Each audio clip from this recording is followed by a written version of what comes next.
I've heard you speak about the film a few times before, and I think a good place to start is how you find your characters, because you literally find them. You search them out, and you. Yeah, I mean, I don't necessarily search them, but search for them. But I just I do base most of the characters that I think of or write on real people. So these people, these three characters, the main core characters, were all based on real people, and then off that, you start to figure out what the film means and what you're trying to say. But yeah, those three characters, Ron, Sue, and Anthony, are all based on real people. Yeah. Okay, and what when you're out, how did you decide that someone is worthy of devoting your time to making a film about them? It's not that if you met the person now, you would identify. Mm. It's more.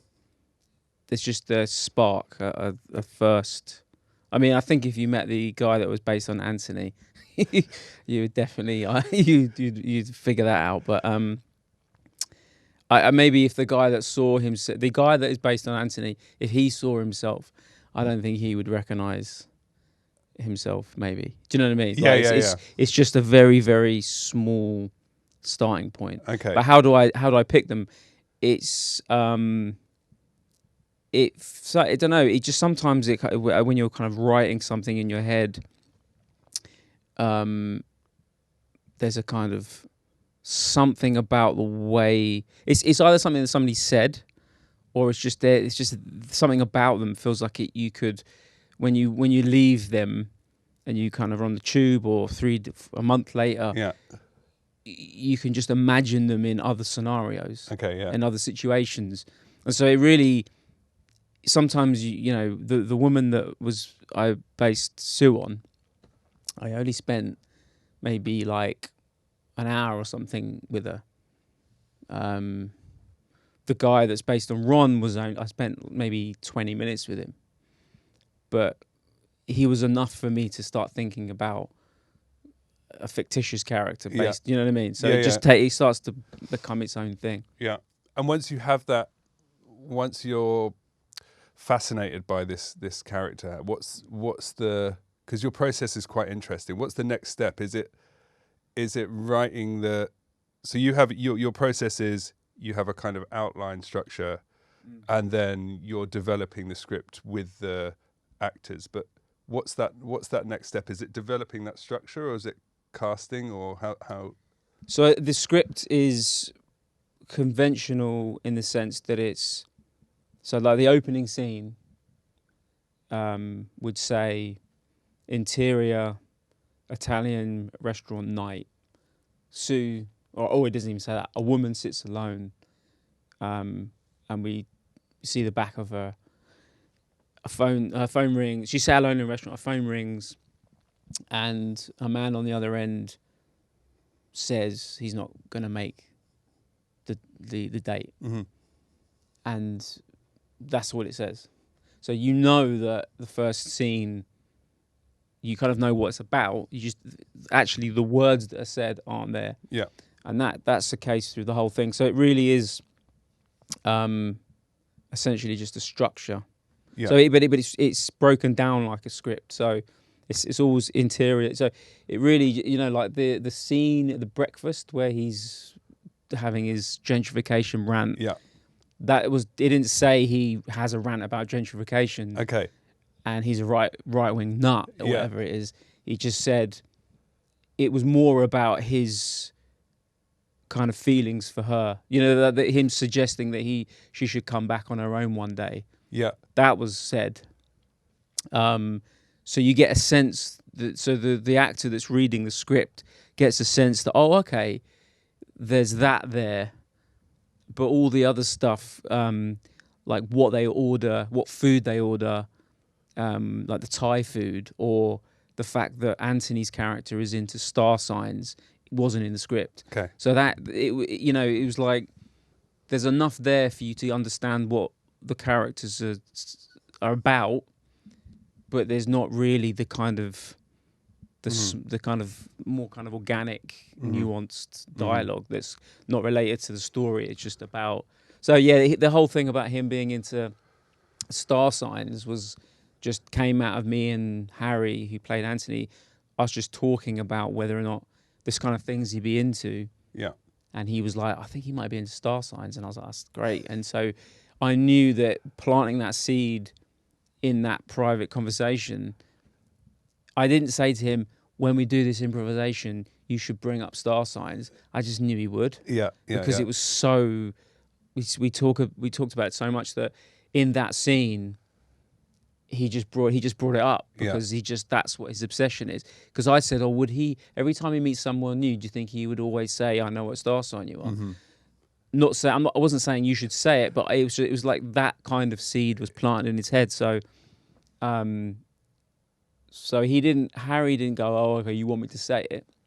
It was more just a kind of a character thing that came out organically in that scene. So it's those kind of things really. So you've got a story and a structure, and then you start to just in the rehearsals plant these little ideas. And how naturally does that happen? Are you having to step in and say this is going in a direction that I don't like? Or yeah, sometimes. I mean, some scenes, like the scene where they're sat round at Gordon's, that was initially when we did that. It was very long, and Tony Pitts, the actor, and Nick, who played Gordon, were kind of going into this kind of one-upmanship actor thing where they were trying to like kind of outdo each other with dialogue, and it was just a shit show. It was like egos were flying, and I was just like, so I had to really seriously have words with them separately, and just, so because we'd done all this work about who they were as friends, and then all of a sudden it became, I'm going to impress everyone with my.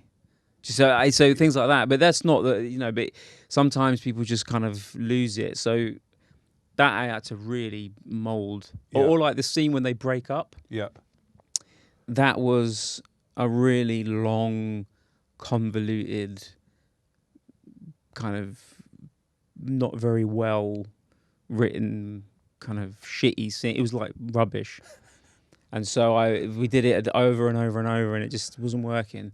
So I just okay, they should be saying nothing. It's just silence. Yeah. And actually, I do think that's better. Not because we couldn't get it together, but I just do think it's a better idea for them to just be sat in silence. And that kind of begs the question of how do you keep a kind of overhead view of the film? You, on the individual scene level, you work on it, and that makes sense. How do you maintain the kind of consistency between, because they're kind of they are in a way kind of discrete. Wouldn't just say comedic, but they're discrete episodes that then play to a collective. How do you, as you're making the film, keep an eye on that kind of the tone that's maintained throughout it? Well, it's a combination of like you're kind of setting a tone with the things that you're talking about privately in one-on-one sessions. Then you're going, I don't know, it's like a kind of, as I say, like some things are completely inappropriate. So you just, for instance, Ruby Benthall and Anna Calder Marshall, who play the nurse and Sue's mum, that's almost exactly how it went down, because they're so on it, and they weren't concerned, they weren't nervous about the process, or they weren't trying to be writers. They were so like kind of committed and so completely kind of in those characters that when we did that scene, like I worked with Ruby, so I worked with her, then I worked with Anna, and then the Ruby comes in, so she knows who she is. She comes in and she does a whole bunch of stuff with Anna, days of like them just being together. And then then privately I said to her, she should have just come back from holiday. Yeah. So now Ruby's like, well, we talk about the holiday, where she went, who she went with, da da da da. So I know that the first day back, the scene we're going to do in the film, which is the first day back from a holiday, I know she's going to talk about the holiday. Yeah, yeah, yeah. So I've made that happen. Yeah. But it's not like Ruby's like, oh, now you want me to, but it's more like, oh yeah, great. So we've talked about the holiday. So it's in her head. It feels doesn't feel part forced. of a thing. It's not like a kind of, I'm saying, now say this. Yeah. So yeah, you just kind of, that's one thing. But in terms of the tone, the actors kind of already know the tone, I think, because of the script. Yeah. Because it has a feel to it. It's like they know it's comical, but it's not fart gags. Though I wish it was. Could have chucked in a couple. Yeah. So yeah, I hope that answers your question. How easy is it with that process to find actors that are up for that game of? Gotta try and be careful with what I say here. No, I think some people are great at it. Some people struggle with it. Yeah. But I think some people I think you can identify quite quickly in auditioning someone whether or not they could hack it. Yeah. I think. And in a kind of in a similar tone, how does it work for the other departments? How does it work for the art department, for example, when it's quite loose? Everything is quite loose in terms of. Yeah. Well, so what was great is that we had a building where I'd have two kind of rehearsal room spaces, and they would have a production office, and then the art department would kind of be. So everyone was in the production office. We were all in the same building. So every time I was working with one actor, they could go next door and talk to the art department. So it was all feeding into each other. And for instance, when the character of Ron wasn't a mudlarker in the script, that was, as we were developing the character, I thought, is something missing with this character? It was a bit, because we worked out that he was interested in history and all that stuff, but it was just kind of, that was it. He was just saying it, but I just felt like he needed something, if in doubt, just give a character a hobby, because it works, because it really then gives you an insight into his kind of what he's in, like that whole thing about him being into the past, and it just worked. So, but I knew that I could introduce that because Lucy Red, who's the production designer, was a mudlarker. Right. So it would have been completely out of order if I'd said he's a skydiver. Go and find the or tools. He's a whatever. They'd have been like, you taking the piss. But because I knew she already did that, it could be, she already had all the skill. So, and how is that? Is that quite organic as well? Are you finding out she's a mudlarker in the process? Well, you knew that way we just before. went down the pub and she told me. Yeah. And I was like, oh, okay. During production? Or, yeah. And then she was going on about it, and I thought, okay, that's interesting. Went back, said to Tony, do you think it should be a mudlarker? And which that book in the film, the Ronald Hutton book, that's Lucy's book. Right. So he was reading that book just in an improvisation, and she says, what are you reading? And he says, so then we got the rights to that book within, you know what I mean? So, yeah. So it's just that, and then costume, I'd send Verity off just with actors to go, she'd go shopping with them and stuff. So it was all just it's like a little factory. Yeah. Everyone's got stuff on the walls of, we've got the locations, we've got kind of colour palettes, we've got, so everything's just feeding into the same thing. So they having private conversations with each actor as well, all the hair and makeup, and so it's just something that's all works as one little kind of factory, basically. Yeah, I think it's a very interesting approach. I was actually thinking when you spoke about it before, there's a book by George Saunders where he talks about how he writes, and he writes a sentence and then just constantly edits it. Right. And it feels like to me you're in a way doing that. You're constantly editing live. You're reacting to what you're doing and constantly changing and picking. You're like the idea that you're picking up her hobby and it goes into the film. Yeah. I mean, like, well, the good example of that would be, you know, when he's when she visits him, the brother, and there's a banging, and he says, "Oh, the bloody builders, they have an extension done next door." When we were rehearsing that wasn't. No one suggested that at all, but there was some banging from upstairs. Just some random shit was going on upstairs, and he went, "Oh, bloody neighbours." That's all he said. He didn't say it. Then when we stopped it, I said, "Well, look, let's have the neighbours having an extension." And when he says, "Oh, you haven't seen our extension yet," and she says, "Oh, bifold doors or whatever," then I had to say to the production, to location, wherever you find, it has to have what looks like an extension and bifold doors. So, which was a nightmare for them, but we got it. But so, if there hadn't been some guy banging upstairs, that wouldn't have been. Do you know what I mean? He just said, "Oh, bloody neighbours." Yeah. And do you get fixated on that? Does it then have to? Can you let stuff go once you've? If somebody said we something? can't find a place with an extension and bifold doors, of course I can't have them say no. It has to stop. There's a brick wall there, and I went, "Oh well, you know." Obviously, if they say no, then no, there's loads of stuff. I would say. But do you want to do if you had you know infinite? No, I'm not a psycho. I'm not gonna start cracking the whip. I wish you were. I wish that. Okay. No, go on. Sorry. No. Go. No. I was just saying, like, if they tell me that the whole script, the whole film, is 30% of what it was. Do you know what I mean? Like, everything you watch, every single thing on that is a compromise. Yeah. Nearly the whole, but not in a kind of creative way, in a sense of like, not like a note giving kind of. The producers, the BBC were telling me no. It's a production thing because we haven't got the budget. Yeah.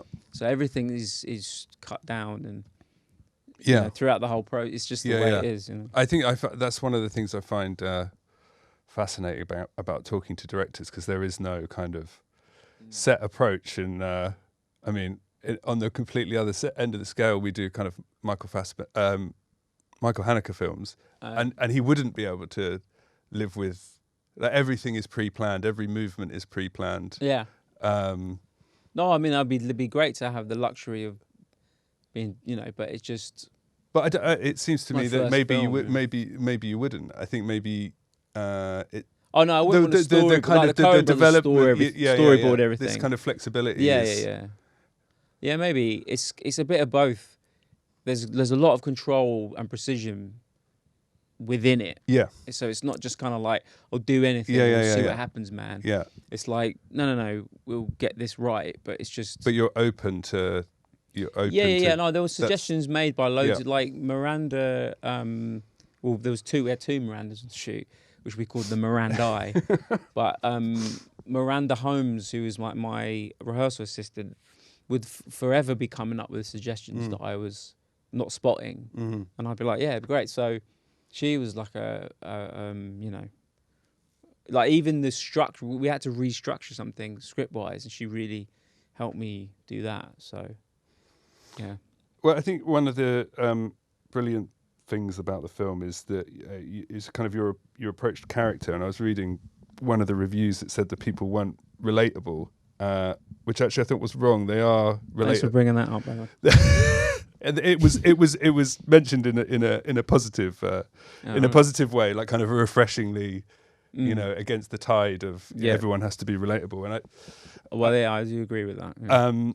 Which I do agree with. I think perhaps they are relatable, but that you don't necessarily feel good that you're relating to them, which is a slightly different thing. But how do you tread the line between I guess comedy and compassion, which I think you have both of, in a kind of sideways way.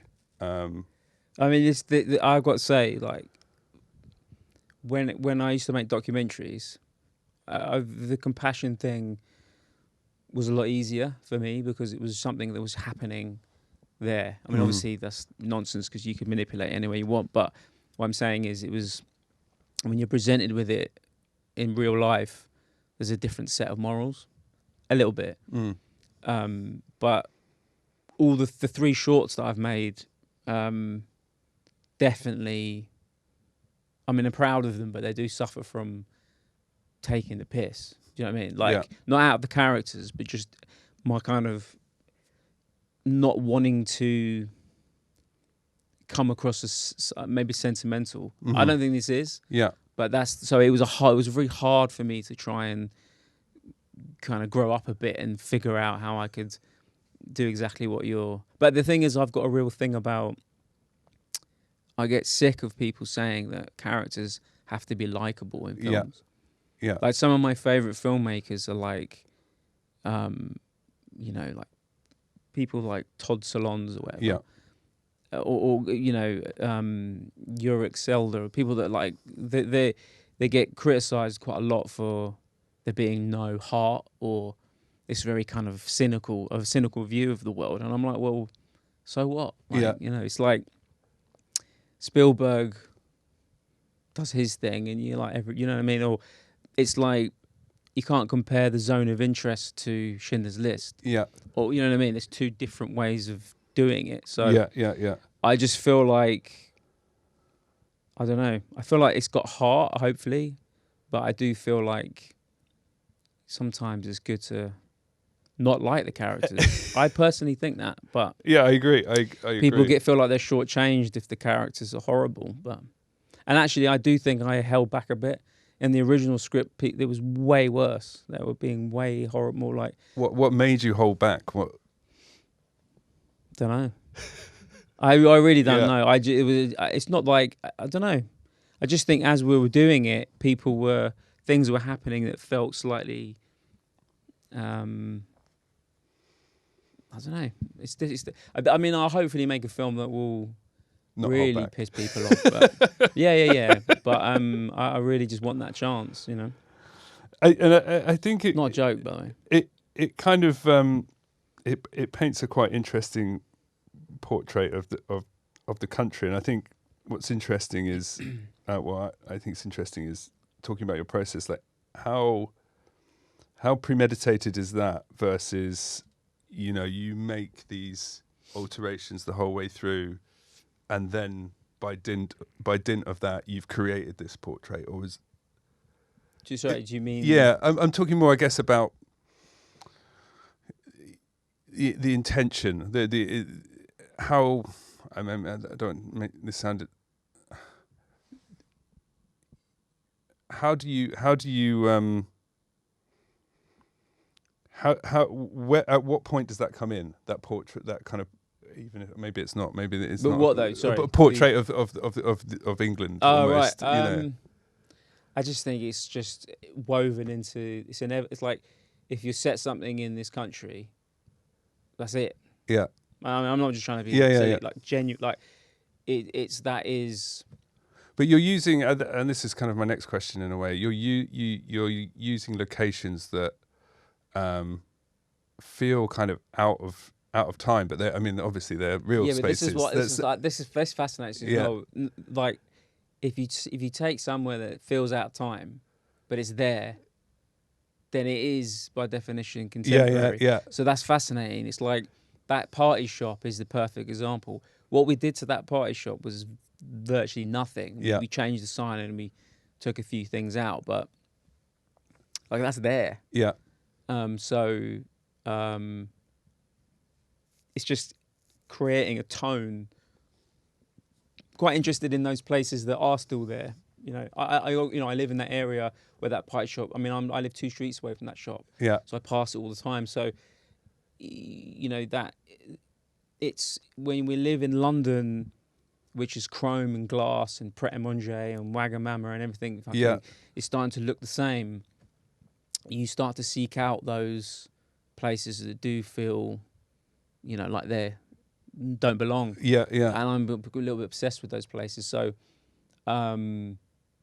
in a way, it's maybe a kind of combination of that kind of interest, but then when you commit to that world, that aesthetic, that kind of vibe, you think, right, well, let's just go for it. Let's just have everything be, That was why I think when she visits her brother, I think it's quite jarring because that is more of a kind of clean, modern kind of feel, which Lucy Red, who was the production designer, really didn't like. She was like, oh, it doesn't fit. And I was like, well, that's the point. It's not meant to, it's not, so... but yeah, no, everything has that feel. Yeah, I think that's what's quite interesting. It's like, I think, as you say, like there's this set of places that get defined as the real world, and then these other places that you've got in your film, which are everything's the real world. Yeah, defined as. Well, I mean, not everything's the real world. That's a ridiculous statement. Yeah. I've been speaking a lot. Does anyone have a question that they wanted to ask? Yeah, first, thank you very much for a beautiful film. It was lovely. I Thank you very much. Yeah. really enjoyed it. Thanks. And you've been talking a lot about your method, and I have a question regarding the way that you come up with the dialogue in the rehearsals. Yeah. How much of a surprise do you get on set when the actors do it in front of the camera? Do you know what they're going to say then because of the rehearsal? Yeah. Like it's scripted from that point on. And that time is scripted. Yeah. So everything that happens in the rehearsal room, by the time we shoot, is exactly as. Nothing is like maybe there'll be a word tweaked, a tiny little phrase when we're shooting, but it's all locked by the time we shoot. Yeah, I don't think I could deal with like just go for it, man. We were shooting on film as well, so like I don't think that would have worked. But no, I just prefer to do it in that way. But yeah, no, it wasn't a shock because I wrote. So when we did the rehearsals, then I will take the script and I don't change it completely, but any little when we're doing it, there's always repetition or there's something in there or whatever. So I have a 2-week period from when we rehearse to when we shoot to really kind of get on top of it and then send it out to all the crew and the cast, so they have a period of time to learn it. Do you tape the recording, rehearsal? No, it was Miranda, who's my rehearsal assistant, had this insane. I actually couldn't believe how she was doing this, but she had different coloured pens in one hand for every person that was talking. And would write. I mean, she did not. I mean, honestly, I'm not just saying this. She didn't miss a beat. I'd say, "What did they say?" And she'd go da da da da, and she just. So that was pretty cool. Yeah, so that's how we did it. Yeah. Thank you very much for the film. I was just wondering, where do you? This might be quite a confused question. Where do you feel this fits at the moment in the UK film industry? I feel like this doesn't feel like anything else that's coming out. It feels very unique. But at the same time, it feels very similar to a lot of films that came out a while ago. How long ago? How long ago? It feels. What I'd say is the main thing is that it feels more like the 90s or the 80s, in the sense that it feels very much about real characters, and the plot seems less important than just the interactions in a strange way. But I don't know if you agree with this. No, I do agree with you. I could not agree more with what you're saying. But yeah, sorry, I just wonder what you feel about the UK film industry. Well, okay, I'm not just saying this, but what do you think about the UK film industry?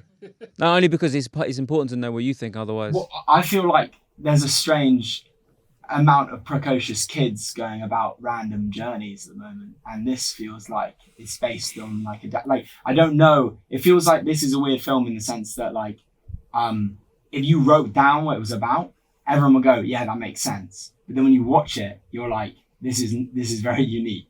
Does that make? I don't know if that makes sense. It doesn't feel like it. Yeah. I'll tell you how I'll answer this question.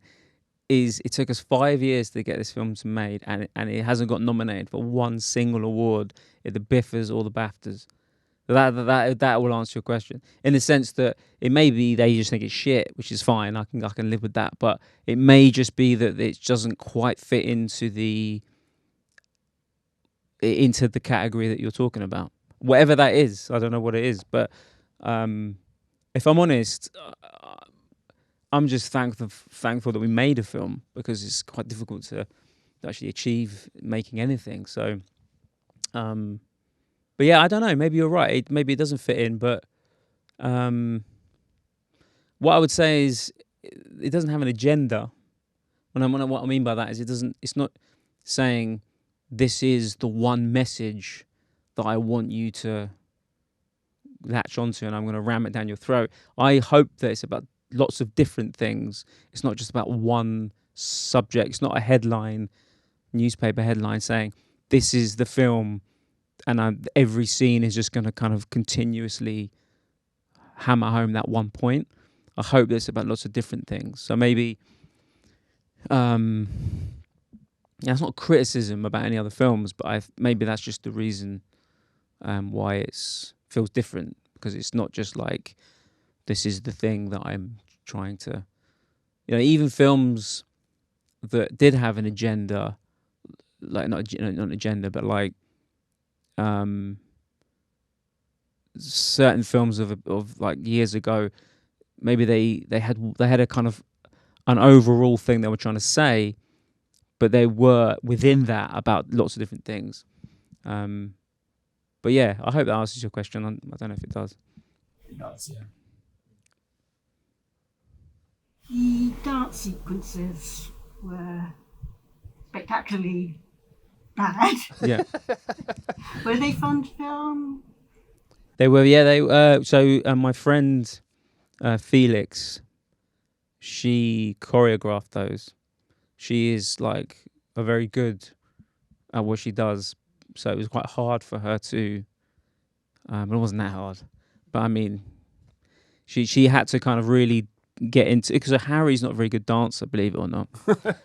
But the other members in the crew are dancers, so it was really her trying to, and him getting to kind of terms with how good he is, figuring out a routine and then just manipulating it so it kind of looked like they were doing lots, but so it was a good thing for her to do, because she kind of enjoyed, and it kind of having to look kind of shit. Yeah, it was fun. I mean, when we did that scene in the theatre, that was full of extras all day, so they were just watching that over and over, and they were loving it. So that was good. So yeah, no, it was good. I mean, I wish we could have shot for longer in that, dug into it a little bit more, that dance scene. But and then the thing in the living room, yeah, that was. I don't know what to say about that really. But when I wrote that, it wasn't as good. It was just her kind of laughing at him, but it became. I hope that the audience starts off where you're laughing at him, and then you're laughing with her. Then you realise he's upset, and then you kind of start to feel sorry for him, and then you're kind of against her, and then he runs upstairs, and then she looks like she's kind of having a hard time, and then you kind of sympathise with her. So that those kind of levels weren't in the script. It just was kind of pretty generically just her just having a kind of pop at him. So I hope that scene's a lot more interesting than I think it was in the script. How do you keep an eye on kind of on what is through that whole process? You're rehearsing and then you're writing and then you're shooting. Does it remain funny to you? Those because there's several moments that are kind of properly laugh out loud funny. Are you sure you're going to get that reaction when you're shooting it? Kind of. I mean, I don't really sit there just like cracking up, because it's just like sometimes I don't know. Because it seems to me like especially Maybe. comedy is very ethereal. Like it's hard to tell. I think in this kind of film, I think it's dangerous to sit there laughing and telling everyone they're funny, because then it changes what they're doing. You know what I mean? Like, and another kind of thing is, but with this, I just felt like I didn't want to be like that was hilarious. Yeah. Give me another one. Yeah. It was just like, because then it's like, well, you know, so, I was kind of aware it was funny, but some bits people laugh at some bits maybe that I didn't think were funny. That's interesting. People really think the beginning's funny. I just don't think the beginning's funny at all. Like, what's funny about it? It's just like a horrible beginning, but people are like, when we showed it a few times in packed places, they were all like cracking up that he's like, you know, so that was interesting to me. I always thought that was a really depressing beginning, you know, but people think it's real funny. So there's that there is the bit of the wake, which is in the trailer actually, where the mum is asking her to go and fetch stuff, and she's which I thought was very funny. Very funny. Anna Calder Marshall plays. She's amazing actually. The mum. Yeah, very really, very really dry, good. Yeah, very I like very very great delivery. Did anyone else have another question? Can I ask one more? No. I want someone at the back to answer the question. About editing, does it remain exactly as you had it, or do you change a lot in the structure? I would say that this is my first feature, so I've made shorts before, but out of all those, I mean, you know, they were very short, but those films were exactly, you know, it was just like hardly anything changed. Whereas this, loads changed. I genuinely we changed the structure of it. The end's different to what it was meant to be. Like, the end was meant to end with her like laughing to herself in the shop. Like, it cuts to her just like on her own, and she's just stocking a shelf, and then she just bursts out laughing. And we shot that. It just didn't work. So, the end with her walking down the street was not in the script. I mean, we shot it obviously because it's in film, believe it or not. But it's not CGI. But yeah, no, it's very different. I mean, it's not very different, but I'd say the end is different, and we changed the structure of when you meet Anthony came earlier, and we realised that it'd be better where it, you know, it just felt so that was, but that doesn't. Because it doesn't rely on plot. It doesn't matter. You can kind of do those little maneuvers because it's not like the story is kind of more about character, and you can kind of slightly tweak it. So, I mean, if you read the original script, you wouldn't be like, "Wow, this is so different." But there's just structural things are different, I would say. And presumably the 5 years to get it made is because funders hate that process of... I don't know, it was a weird one. Like, we would have these meetings where... so before the pandemic, when everything was normal, we would go into these meetings and people would take meetings and they didn't even like the film. So I was like, you'd sit there and they'd just go, well, we don't get it. And I'd be like... It was so weird. Then as soon as it was like all Zoom, it was like, and we were in lockdown, no one would take a Zoom unless they really loved it. Right. Yeah. So then it changed everything because it was like you're actually talking to someone with enthusiasm about the project. So they went from this like slightly strict, like we had this one meeting. It was like 9 a.m. in this like cafe, and this woman turned up, and she hadn't read the script, she hadn't read the treatment. She decided to order a porridge, and she was just sitting there eating her porridge. And me and my producers were like, and it was like, what is going on? So it helped, I think, the lockdown and that whole thing it was like, okay, this is actually, because communicating with people on Zoom was far better, I think. And it just, I think that is the reason why we got funding. Because it became a different thing. Before it was just, we were just like endlessly having these meetings speculative kind of. It was like, we might as well just curious. We're curious, but we hate it, but we just want to. You know what I mean? And they say, we've read the script, we've read the treatment, pitch it to us. And I'm like, you've read what do you want me to? Yeah. It was like a kind of test. There's always like a test. Yeah. Anyway, so weirdly, that I do think that lockdown situation. And also you can have like post-it notes around your laptop. Yeah, Fucking have every answer. Yeah, You know what I mean? yeah. It was much better. Whereas before it was just I don't know what it took. I mean, it just sometimes it does. Yeah. I mean, it's like you hear of. I meet filmmakers all the time that have had films in development for Yeah. 7, 8 years. It's like crazy. Yeah, I wouldn't say 5 years was anything unusual. No, I sadly. almost feel embarrassed whinging about 5 years. It's like a sport brat. I mean, it's bad. Yeah, it's that. I mean, Yeah. it's. I think he was just saying about the film industry. I think that's that's the struggle of making. Well, the thing about it is we had the money from BBC for years. Yeah. EVH was desperate for us to make the film. Yeah. And she was like massively supportive. I mean, so she's kind of like, the greatest thing to happen to me for my career and also other people. So she's fantastic, but it was, you got to match fund it. Yeah. So only really we got the money when Andy Brunskill, my other producer, came on board and opened my eyes and our eyes to gap funding.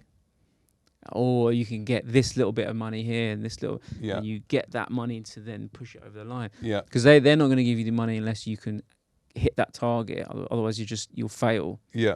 Then it's like, this. I don't know what I'm telling you for. You told me.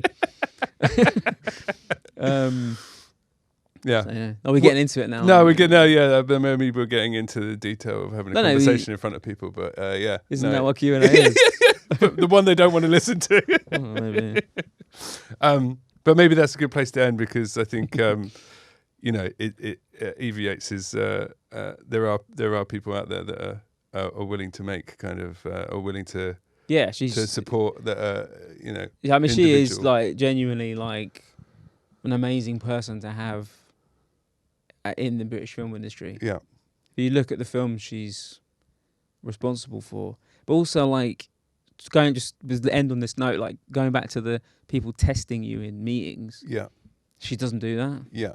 You just have I mean, even the first time I met her, you just have a discussion about cinema and about, it's not like, right, come on then, big shot, give me, you know what I mean? It's not like that. Yeah. And that is a pretty important thing to implement into a meeting room with people that are trying to get a film off the ground. Yeah. I mean, I have to say, I think that what my experience on the other side of the divide, I guess, is that I see a lot of people trying to put their stamp from outside, put their stamp on a film rather than help someone create something. They're trying to be involved in some way. Yeah, if I get notes from Eva, they're legitimate notes. I don't have to do them all, but when I do the ones she suggests, they make sense. They're not her trying to justify a job. Yeah. She's like, no, it's like she might as well be. I see her as a member of the team like anyone else. Yeah. I don't see her as like them. Yeah. She's part. She's like, it's like you've got the DP, sound, whatever. She's part. You know what I mean? Yeah. I don't see it as a separate thing. So because she's got that attitude that makes you want to, it's like, whereas other people, they kind of give you notes because they're trying to justify their existence. Yeah. Yeah. And that's the difference. Yeah. So, yeah, like you. I'm just always trying to justify my existence right now. Thank you very much for coming, and thank you, Leo. Thank you. Cheers.